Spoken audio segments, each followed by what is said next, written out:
سڵاوت لێبێت دکتۆرە، زیانەکانی قەڵەوی لەسەر تەندروستی چین؟ سڵاو لە ئێوەش. کاریگەری قەڵەوی بە شێوەیەکی گشتی لەسەر تەندروستی دەتوانین بڵێن قەڵەوی هۆکارێکە بۆ نەخۆشی توشبوون بە نەخۆشی شەکرا، توشبوون بە نەخۆشی بەرزی فشاری خوێن، توشبوون بە جەڵتەی مێشک، هەروەها ئازار لە جومگەکان و چەند جۆرێک لە شێرپەنجە، لەوانە شێرپەنجەی مەمک، کۆڵۆن، ناوپۆشی منداڵدان. کاریگەریەکانی بەتایبەت لەسەر ئافرەتان چییە؟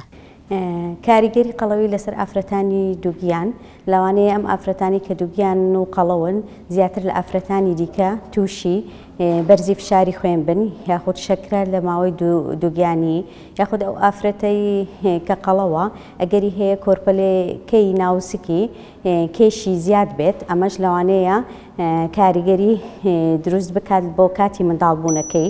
ئەگەری منداڵبوون بە نەشتەرگەری زیاتر دەکات و هەروها نەشتەرگەریەکەی قورستر دەبێت لەسەری و مەترسی بەنجی زیاتر دەبێت لەسەری و ئەگەری خوێنمەینی زیاترە لە نەخۆشێکی دیکە.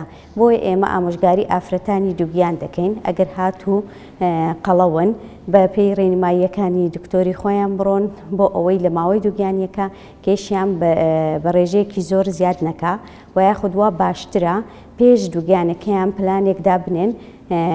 پلانێکدا بنێن بۆ ئەوەی کێشیان داگرن ئەنجا دووگیان بن بە هیوای سەلامەتی بۆ هەموو لایەک.